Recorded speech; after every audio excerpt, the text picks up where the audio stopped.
falávamos da identificação do torcedor do Corinthians com a base, a torcida do Flamengo também tem enorme identificação com a base e o Vitor Hugo honrou hoje, jogou bola demais. Só que o Flamengo está aí, na segunda posição, meus amigos. Situação dos potes nesse momento. O Flamengo com o Nacional do Uruguai, River Plate, Argentino Júnior, Galo e Atlético Nacional da Colômbia. Pote 2 esse, né? Podendo enfrentar nas oitavas de final o próprio Racing, né, que foi adversário dele agora, Internacional, um clássico brasileiro, Fluminense, um clássico estadual e nacional, Independente Del Valle, time duro, que derrotou o Flamengo na Recopa Sul-Americana, antes de começar a Libertadores, o Furacão Atlético Paranaense, que seria a reedição da última final, e o Olímpia do Aguirre, que fez um ótimo papel nessa primeira fase. E amanhã, a depender do que aconteceu, o Palmeiras aí ganhando o pote 1, não ganhando pote 2. Pote 2 também. Então, perdendo. O Boca Juniors deve ser o pote 1 também, e ali a disputa pelo pote 2 com outros times. Muito fraco, é o preço, entre aspas, que o Flamengo vai pagar por um time que perde para esse Alcas no momento que perdeu fora de casa e também não ganha do Nublense fora de casa. O torcedor do Flamengo hoje sai muito feliz. Na entrevista do Bruno, você fala que ele fala bastante, é o grande personagem desse jogo de hoje. O torcedor sai feliz porque é difícil você desvincular a imagem de felicidade do torcedor do Flamengo ao ano mágico de 2019. E ele vê o Bruno Henrique esticando, acelerando, participando, servindo, construindo, sendo protagonista. Ele vê um Felipe Luiz muito bem hoje, Felipe Luiz hoje, daquelas bolas que ele joga, que a gente para e fala, sabe muito, com inteligência, hoje sem talvez esticar. O lado esquerdo foi meio déjà vu para... E pega esse déjà vu e ele vê o que ele gosta também, que é um jovem se firmando, jovem que já vinha bem. Só não foi melhor essa temporada porque passou um tempo longe do time por lesão. Vitor Hugo muito bem, o quarto gol dá para coroar essa atuação com o Bruno, com o Pedro servindo, que não acontecia, com o Vitor Hugo. Então, mexe nas melhores memórias do torcedor do Flamengo. E claro, um Flamengo, a gente está sempre debatendo aqui, né? Qual foi a melhor atuação pelas mãos do São Paulo? Quando que o Flamengo teve cara de São Paulo? Um Flamengo que, principalmente ali no primeiro tempo, para resolver a parada, tem cara de São Paulo, vertical, intenso, comprometido. Mas o nível do Alcas, alguém vai querer desmerecer. O nível do Santos também não é alto. E a gente debatia que venceu, o São Paulo disse que estava próximo do que ele queria de posse de bola, de troca de passes, de que ele treinava, mas não construiu essa facilidade. O Flamengo tem condição de construir facilidade, muita facilidade, contra times de menor técnica. Então o Flamengo fez o que dele se esperava, com uma cara de São Paulo e conversando, dialogando com aquele Flamengo lá de trás. Quando você olha para o campo hoje, você tem o Vitor Hugo com o Everton Ribeiro pelo lado direito. Você tem, como disse o Seabra, Bruno Henrique acelera, alguém sempre servindo. O lance do quarto gol. Bruno Henrique vai achar o Pedro, atrai a marcação, confunde, serve o Vitor Hugo, que tinha roubado a bola lá na origem, deixado para o Arrascaeta esticar no Bruno Henrique. Então, a torcida do Flamengo no Maracanã, onde esse time tem sido mais forte, o déjà vu que você falou, né, Breler? Então, ela mexeu num potinho ali de boas lembranças, de vitórias. E há muito tempo esse torcedor está querendo resgatar, saber do Bruno Henrique, se ainda pode entregar. E você fala de Bruno Henrique, você fala de Libertadores, você fala de retomada, você fala de um novo trabalho, o Flamengo querendo ser mais forte. Vai pagar esse pote 2 aí pelo que não jogou em alguns momentos da fase de grupos. Mas hoje passa um recado muito interessante para o seu torcedor, agora é uma questão de entender. Vai ser mais um jogo que daqui a pouco a gente vai pontuar aquele Flamengo do Alcas, teve cara de Sampaoli, ou vai ser a retomada de uma sequência? Eu acho, Paulo, que ele começou a ter algumas sinalizações quando ele tira Gabriel, disse que não vai ter problema de mexer com alguns medalhões, está chegando gente muito boa de qualidade daqui a pouco. Eu acho que talvez seja uma tendência muito mais de seguir isso de alguma forma positiva do que de agora ser algo muito fora da curva. O São Paulo está testando, está mexendo, é um início de trabalho de São Paulo. Então o torcedor do Flamengo tem todo o direito de ficar muito animado com o que ele viu hoje. Eu acho que os jogos contra Santos e o jogo de hoje, ambos os jogos, do último e esse, não são jogos que servem para tirar uma conclusão do que esse time vai produzir. Mas você tira recados, né? Tem recados positivos. Sim. Mas eu quero ver esse elenco oferecendo uma sequência longa de jogos à altura do seu potencial. É a pergunta. Eu não vou entrar na polêmica do Bruno Henrique com a notícia do Mauro César. O Mauro César é um jornalista experiente que dá informações várias vezes corretas sobre o Flamengo. Ele não inventou a notícia, eu tenho certeza absoluta, né? Então é para ser considerada. Não vou entrar na polêmica, não sei o que aconteceu. Eu sei que ele não inventou a notícia, tenho certeza absoluta.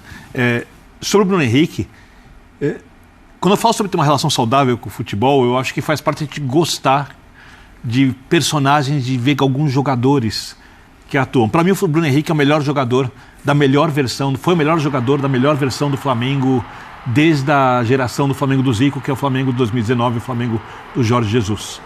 Eu gosto muito do Bruno Henrique e é muito bom ver o Bruno Henrique recuperando parte, pelo menos, da forma que o transformou nesse jogador, que é um jogador que depende muito da parte física, da velocidade, ele falava ali da velocidade que ele conseguia atingir, da explosão muscular, também é como ele chega quando ele faz um pique nessa velocidade, com que força ele chega para finalizar, quanto ele aguenta do tranco para não cair, né? Então, acho que toda essa evolução do Bruno Henrique é muito positiva. Acho que o Bruno Henrique é um jogador que tem muito a cara do Flamengo, que representa muito o que é o Flamengo, a torcida do Flamengo, uma torcida nacional, uma torcida fanática, ele é assim, e eu, obviamente que se jogar mal eu vou criticar, mas eu torço muito para que esse cara consiga voltar a jogar o futebol que ele já mostrou um dia. Eu acho que é muito bom para o Flamengo e muito bom para o nosso futebol que consiga. E eu prefiro esperar, repito, para entender o que vai acontecer. Não acho que esse pote 2 ele é tão assustador como normalmente seria. Ele tem Atlético e River. E eu não gostaria de pegar o Atlético e o River de nenhum jeito no mata-mata logo cedo. Né? É muito melhor pegar o Racing do que pegar o River. Não, mas com o Flamengo na... O Flamengo tem muita dificuldade com o Racing fora de casa. Mas eu acho que isso é uma coisa jogando bem, acaba não. São times incomparáveis quando a gente fala de qualidade. Muita dificuldade quando era melhor, inclusive. Tudo bem, perfeito. E vai decidir fora. Mas eu não acredito que isso vai persistir só pela camisa. A questão do decidir fora é importante também, né? Porque o Flamengo chega hoje a 23 jogos de invencibilidade como mandante na Libertadores. E vai viver uma situação que não tem sido a situação, porque o Flamengo tem sido sempre o primeiro colocado e feito uma das melhores campanhas. É ruim se pegar o Palmeiras. Um Fla-Flu é um jogo que vai definir fora. É um jogo cardíaco por tudo que vem acontecendo, mas eu não sei o que você pensa, Jean, já te tocando a bola. É óbvio que cair no pote 1 e decidir em casa é melhor, mas eu acho que, olhando, por exemplo, alguns times tipo Olímpia, Racing, a gente vai ter no pote 2 equipes mais fortes que equipes do pote 1. Então, tem que esperar o sorteio para entender se isso foi uma coisa ruim ou não. É óbvio que o segundo lugar num grupo como esses é um fracasso para o time que tem um elenco como esse, que devia ter terminado em primeiro lugar nessa fase, já. Eu tenho a impressão, assim, que, claro, considerando que o Palmeiras vá para o pote 1, vence o Bolívar amanhã, vai para o pote 1 e não para o pote 2. Porque se ele for para o pote 2, isso que eu vou falar nem faz sentido. O pote 2 é melhor que o... Porque eu acho que, nesse momento, você tem praticamente uma equivalência de forças entre o pote 1 e o pote 2. É muito parecido mesmo. Então, nessa altura do campeonato, quando você tem o Flamengo, o River Plate e o Atlético Mineiro no pote 2...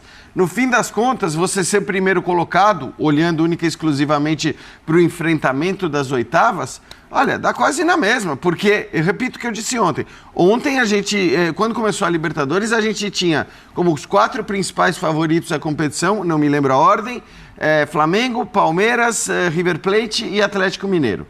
Desses 4, 3 já estão no pote 2. Briga ainda para ficar no pote 1. Então, eu não consigo, sinceramente, olhar para os potes e dizer, não, o pote 1 é muito mais forte do que o 2. A diferença, de fato, e para muita gente essa é uma vantagem subjetiva, eu não acho que seja subjetiva, e aliás existem até estudos que comprovam que mesmo quando você tem a definição do mando do segundo jogo por sorteio e não por critério técnico, em geral quem decide em casa leva uma vantagem. Tô falando, quando é por sorteio, porque claro que quando é por critério técnico, teoricamente o melhor time tem mais chance de passar. Então, eu acho que, no fim das contas, ficar no pote 1 hoje significa muito mais uma vantagem de decidir em casa do que uma vantagem de poder pegar um adversário mais fraco nas oitavas de final. Isso também faz com que o importante do confronto seja muito aquilo que eu sempre digo que é importante no confronto, no sorteio do mata-mata: o caminho.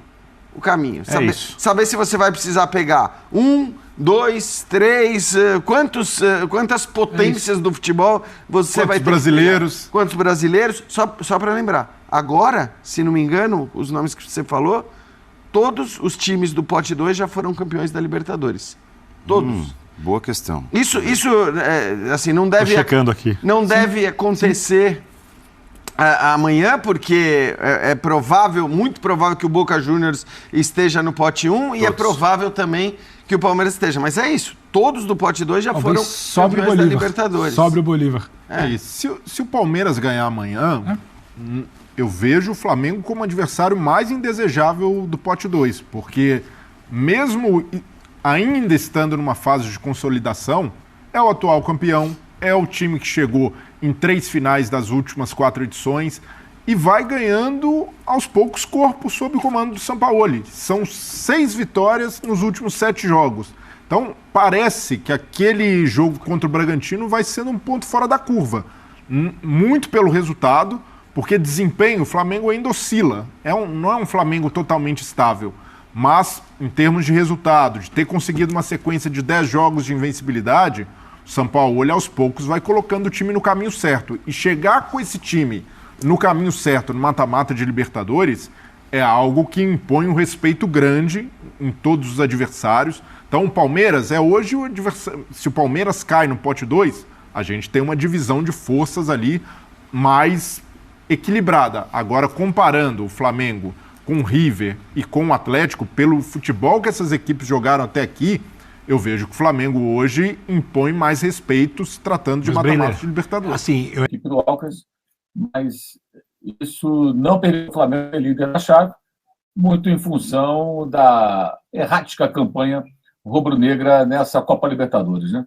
O Flamengo foi muito mal no jogo contra o Alcas no segundo tempo, perdeu na altitude de Quito, empatou com o Ñublense, não venceu o Racing quando teve chance de ganhar na Argentina, então desperdiçou 3 oportunidades de pontuar mais. Time muito fraco do Alcas, não é novidade nenhuma, consegue ser pior do que o Ñublense, fica em quarto, eliminado das competições da Copa da Confederação Sul-Americana, Conmebol, mas o Flamengo hoje pelo menos fez um jogo dentro daquilo que se esperava, né? Jogou bola, né? Jogou, foi lá, ganhou o jogo, fez seu papel, enfim.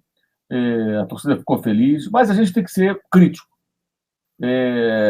Há uma semana, menos, né, há 6 dias, o Flamengo tomou de 4-0 do Bragantino, e no domingo fez um jogo muito ruim contra o Santos. Então não é porque goleou o Alcas que está tudo bem. Tem que fazer mais, tem que ser mais regular, tem que manter essa pegada. A grande notícia foi o Bruno Henrique, né? A participação muito boa no primeiro tempo, fez o gol. Isso foi muito legal de ver, porque é um jogador que precisa, e muito, né, readquirir confiança para que ele possa ser decisivo, como sempre foi com a camisa rubro-negra. Essa live tem o patrocínio da Outsider Tools, você encontra aqui na... Até eu fiz uma live no Instagram antes do jogo, e muita gente, não, por que mudou o time? Por que o Pulga não vai jogar? O Gerson está fora. Gente, é óbvio, né? O Felipe Luiz conseguiu jogar os 90 minutos, mas assim, a dúvida do Felipe Luiz é jogar 90 minutos numa partida mais difícil, com mais intensidade. Ele é muito inteligente, muito lúcido, né? O Felipe Luiz é um puta jogador. O negócio do Felipe Luiz são as lesões, jogador desgastado e tudo mais, né? Então, hoje, ele conseguiu fazer os 90 minutos, mas o Flamengo precisa equacionar isso. Eu entendo o Varela não jogar nem num jogo como esse, pelo menos no segundo tempo. Até o Fabrício Bruno na lateral. Enfim, mas é isso. O Cleiton Baldo, ele falou que o Cifuente, fora de forma daquele jeito, participou do jogo muito mais do que o Gabigol. O Gabigol não está bem, gente. Não está bem o Gabigol. A Arrascaeta fez um primeiro tempo melhor do que os jogos recentes, também com mais facilidade, também é um jogador que não... Quando a gente critica o Gabigol, a Arrascaeta, gente, só um cara muito limitado intelectualmente não vai entender. Ninguém está contra esses caras, mas apenas questionando jogadores de um alto nível, muito caros, e que sabem da sua importância para o Flamengo, que podem produzir mais, por que não estão produzindo? Então é uma cobrança, um questionamento, né? Não é alguém contra. Enfim, não tem sentido, né? Eu vou passar aqui também já as definições aí de grupo até agora, de grupos, né, na Libertadores, quem ficou em primeiro, quem ficou em segundo, né? Até para a gente poder discutir sobre quem o Flamengo pode pegar na próxima fase. Até agora, né? Porque ainda não temos todas as definições. Então, já eu vou repassar isso aqui. Primeiro, vamos aqui dar uma repassada nas mensagens. Então, continue, por favor, dando like, para que a gente possa aumentar a nossa audiência. Tem pouca gente na live, hein? Vitória do Flamengo de goleada é para ter mais gente. Matheus Albuquerque, aqui no Superchat, mandando uma mensagem dizendo que, apesar da fragilidade do Alcas, o Flamengo não joga assim no Brasileiro. É verdade. Que vexame ter perdido lá. Bota vexame nisso. O primeiro tempo lá foi até bom, Matheus. Altitude, controlou o jogo, fez o gol, não estava correndo risco. No segundo tempo, tudo foi muito mal. Partida muito ruim do Rodrigo Caio, na ocasião, de que hoje, de novo, ficou fora por lesão. e o Bruno Henrique, reforço, se estiver bem. Ele está com velocidade, arrancada, falta o ajuste fino na definição das jogadas que virá com o tempo, né? O Gustavo Mesquita dizendo que hoje o Flamengo virou a chave para o modo jogo sério. Como será contra o Fortaleza? Esse é um grande desafio. Inclusive, o time vai estar mais inteiro, nem todos os titulares absolutos jogaram, ou mais titulares, né, se não forem absolutos, aqueles que jogam habitualmente. Então, no jogo do próximo sábado, às 6h30, contra o Fortaleza do Maracanã, veremos como vai se comportar esse time do Flamengo. O Jefferson Moreira, acho que com esse jogo o Gabriel não tem vaga, pelo que ele apresentou.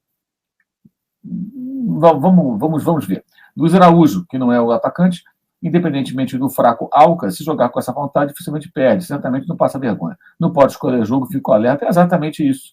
É jogar sempre assim, gente, é se empenhar, é se dedicar.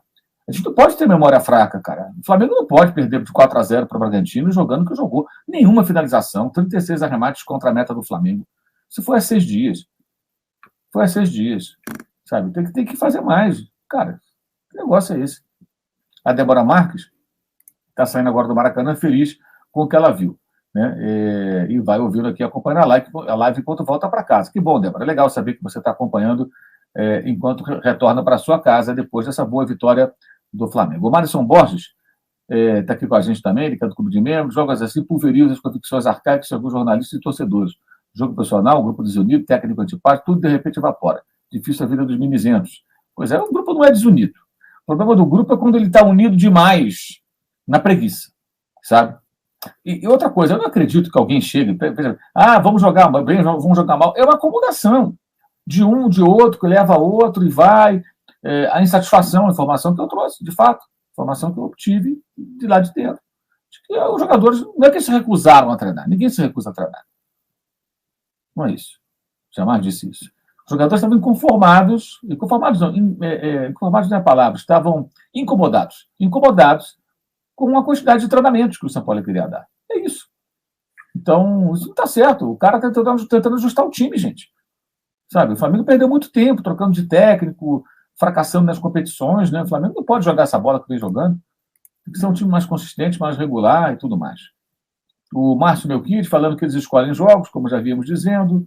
O Spectre Games falando que bom ver o Bruno Henrique de volta. O Bruno Henrique é sensacional. Então foi isso, nação. Não se esqueça de se inscrever aqui no canal e deixar seu like para nos ajudar. Compartilhe também o conteúdo para outras pessoas, amigos, familiares. E deixe aqui no comentário o que você achou sobre esse vídeo.